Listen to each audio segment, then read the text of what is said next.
The earth is the Lord's and everything in it, the world and all who live in it. These words from Psalm 24 establish a fundamental truth that should shape how every Christian thinks about environmental issues. This planet doesn't belong to us.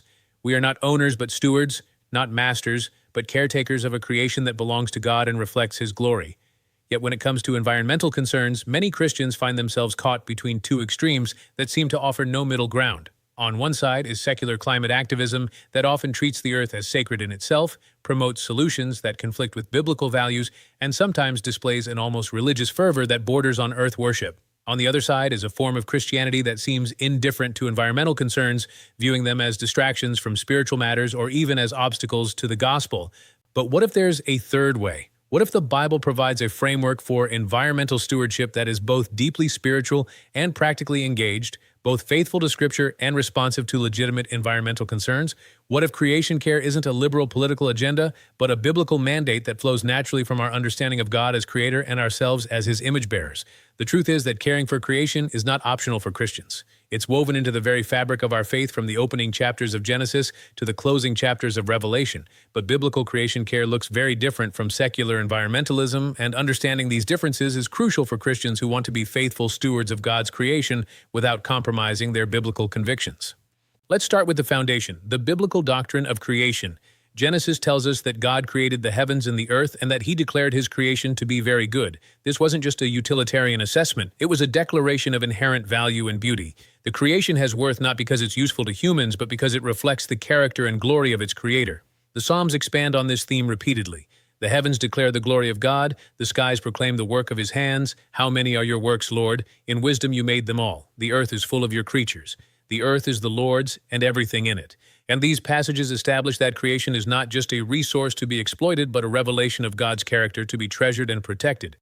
But the Bible also establishes the unique role of human beings within creation. We are made in the image of God and given dominion over the earth. This dominion is not domination or exploitation, it's stewardship. We are called to rule over creation the way God rules over us, with love, wisdom, justice, and care for the welfare of those under our authority. The Hebrew word for dominion, rada, carries the idea of responsible leadership rather than tyrannical control. It's the same word used to describe how a king should rule over his people, not for his own benefit, but for theirs. Similarly, we are called to exercise authority over creation, not for our own selfish purposes, but for the flourishing of all God's creatures. This stewardship mandate is reinforced throughout Scripture. The Sabbath laws included provisions for letting the land rest. The Mosaic Law contained detailed instructions about sustainable agriculture and animal welfare. The prophets condemned those who polluted the land and exploited natural resources without regard for future generations. Jesus Himself demonstrated care for creation through His teachings and actions. He spoke of God's care for the birds of the air and the flowers of the field. He used agricultural metaphors that showed deep appreciation for the natural world. He fed the multitudes without waste, instructing His disciples to gather up the leftover fragments so that nothing would be lost. The Apostle Paul writes that the creation waits in eager expectation for the children of God to be revealed, and that it will be liberated from its bondage to decay and brought into the freedom and glory of the children of God. This passage suggests that creation itself is affected by human sin and will be restored when God's people are fully redeemed. The book of Revelation concludes with a vision of the new heaven and new earth, where God will make all things new. This isn't a replacement of the current creation, but a renewal and restoration of it. The biblical story arc moves from creation to fall to redemption to restoration, and this restoration includes the entire created order. Given this biblical foundation, how should Christians approach environmental issues? What does biblical creation care look like in practice, and how does it differ from secular environmentalism? First, biblical creation care is motivated by love for God rather than worship of creation.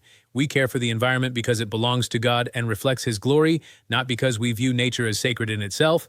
This distinction is crucial because it keeps our environmental concern in proper perspective and prevents it from becoming a form of idolatry. Secular environmentalism often treats nature as the ultimate reality, viewing human beings as just another species with no special role or responsibility.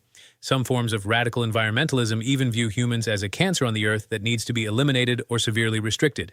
Biblical creation care, by contrast, affirms the unique dignity and responsibility of human beings while also recognizing our interconnectedness with the rest of creation. Second, biblical creation care is grounded in absolute moral standards rather than utilitarian calculations. We don't protect the environment simply because it's useful to us or because it makes us feel good. We protect it because God has commanded us to be faithful stewards and because harming His creation is a form of rebellion against His authority. This means that creation care is a moral issue, not just a practical one. When we pollute the air and water, when we drive species to extinction, when we degrade the soil and destroy forest, we are not just making poor practical decisions, we are violating our God-given responsibility as stewards of His creation. Third, biblical creation care is balanced and holistic rather than extreme or one-dimensional. It recognizes that human beings have legitimate needs that must be met through the use of natural resources, but it also insists that this use must be sustainable and responsible. It seeks solutions that protect both the environment and human welfare rather than sacrificing one for the other. This balanced approach is particularly important when addressing issues like energy policy, economic development, and population growth. Biblical creation care doesn't automatically oppose all industrial development or technological advancement, but it does insist that these activities be conducted in ways that honor God and protect His creation for future generations. Fourth, biblical creation care is hopeful rather than despairing. While secular environmentalism often promotes a message of doom and despair, warning that we are on the verge of irreversible catastrophe, biblical creation care is grounded in the hope of God's ultimate restoration of all things. This doesn't make us complacent about environmental problems, but it does give us confidence that our efforts to care for creation are not futile. This hope also motivates us to work for environmental protection even when the problems seem overwhelming. We know that God is sovereign over His creation and that He will ultimately restore what has been damaged by human sin.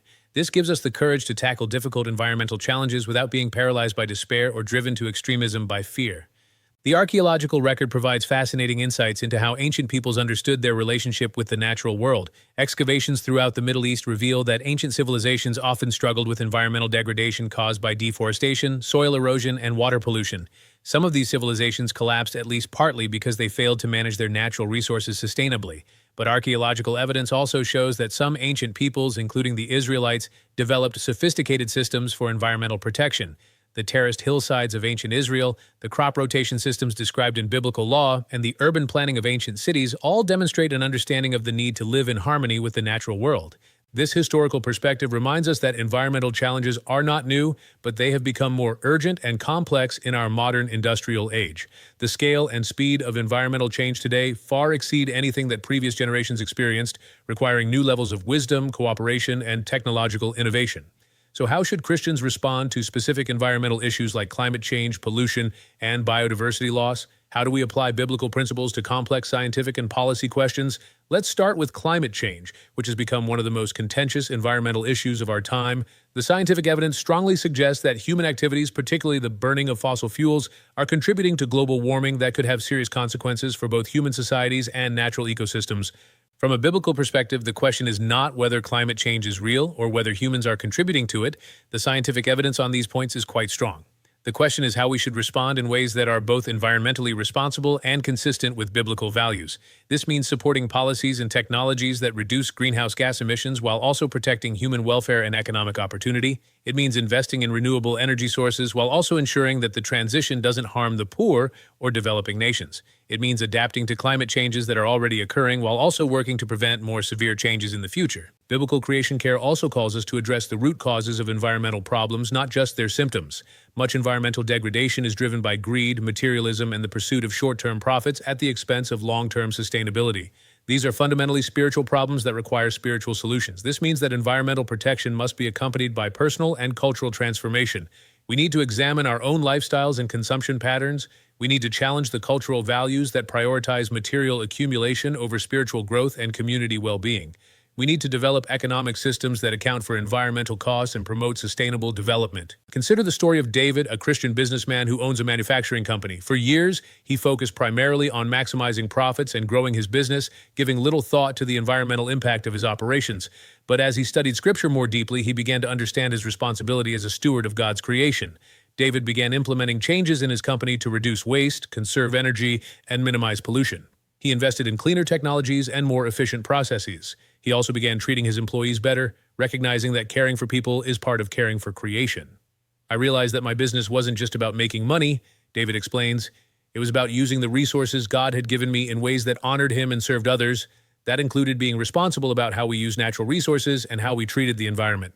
The changes weren't always easy or cheap, but David found that many of them actually saved money in the long run, while also improving his company's reputation and employee morale. More importantly, he found a sense of purpose and meaning in his work that he had never experienced before.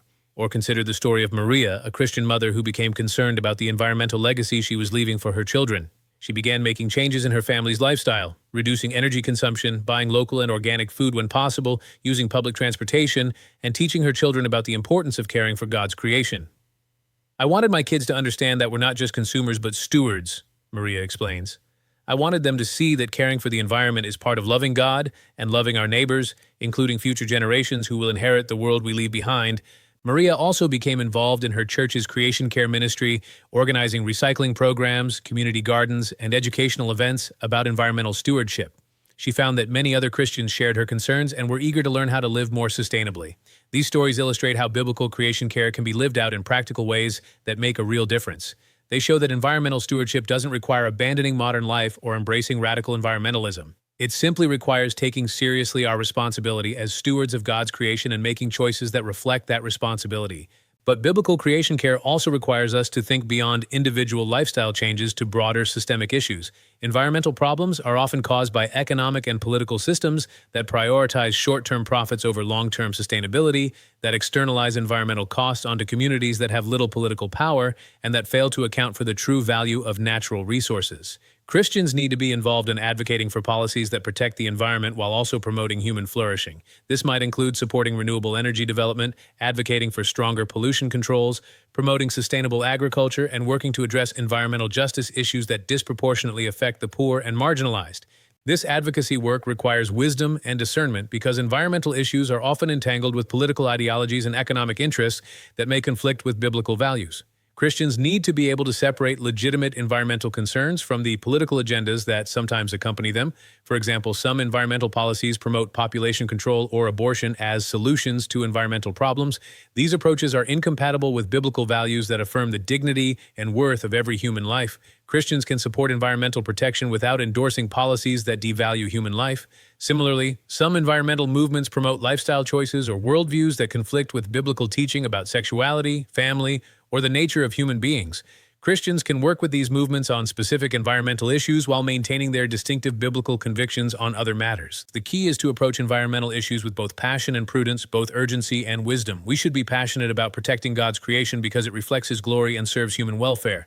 But we should also be prudent in our approach, carefully evaluating proposed solutions and avoiding extremism or alarmism. We should feel urgency about addressing environmental problems because they affect real people and real ecosystems that God cares about. But we should also have wisdom to distinguish between legitimate concerns and exaggerated claims, between effective solutions and counterproductive policies.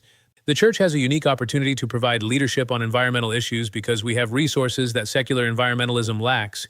We have a theological foundation that gives ultimate meaning and purpose to creation care. We have moral authority that comes from our commitment to absolute truth and universal values. We have global networks that can coordinate action across national and cultural boundaries. We also have a message of hope that can motivate people to work for environmental protection, even when the challenges seem overwhelming.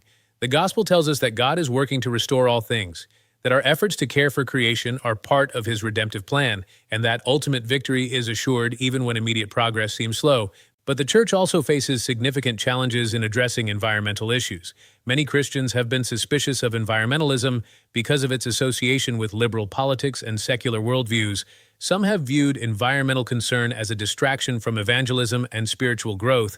Others have been influenced by theological perspectives that emphasize the temporary nature of this world and the importance of focusing on eternal rather than temporal concerns. These concerns are not entirely without merit, but they reflect a false dichotomy between spiritual and physical concerns that is not supported by Scripture. The Bible teaches that God cares about both souls and bodies, both eternal salvation and temporal welfare, both spiritual growth and physical flourishing. The incarnation of Jesus Christ demonstrates that God values the physical world enough to enter it personally. The resurrection of Jesus shows that God's plan includes the redemption of physical bodies, not just spiritual souls. The promise of the new heaven and new earth reveals that God's ultimate purpose includes the restoration of the entire created order. This means that caring for creation is not a distraction from the gospel, but an expression of it. When we protect the environment, we are demonstrating God's love for His creation. When we work for environmental justice, we are reflecting God's concern for the poor and marginalized. When we practice sustainable living, we are modeling the kind of life that God intends for all His creatures. As we look to the future, the need for biblical creation care will only become more urgent. Environmental challenges are becoming more complex and interconnected. Climate change, pollution, biodiversity loss, and resource depletion are all accelerating, requiring unprecedented levels of cooperation and innovation to address effectively. But these challenges also represent opportunities for the Church to demonstrate the relevance and power of the gospel in addressing the world's most pressing problems. When Christians lead the way in developing sustainable technologies, when we model lifestyles that balance human needs with environmental protection, when we advocate for policies that protect both people and planet, we show the world that biblical faith has practical implications for every aspect of life. The creation care movement within Christianity is still young, but it's growing rapidly as more believers recognize their responsibility as stewards of God's creation. Churches are installing solar panels, starting community gardens, and organizing recycling programs. Christian colleges are developing environmental science programs and sustainability initiatives. Christian organizations are advocating for environmental policies and supporting conservation projects around the world. This movement represents a return to biblical priorities that have sometimes been neglected in modern Christianity. It reflects a holistic understanding of the gospel that encompasses both spiritual and physical concerns, both individual salvation and cosmic restoration. The earth is the Lord's and everything in it. This truth should shape how we think about every environmental issue, every policy decision, and every lifestyle choice. We are not owners, but stewards, not masters, but servants of the one who created all things and declared them very good. Our calling is clear: to care for God's creation in ways that reflect His character and serve His purposes. This calling is both a privilege and a responsibility, both an opportunity and an obligation. How we respond will determine not only the kind of world we leave for future generations, but also the kind of witness we bear to the God who entrusted His creation to our care.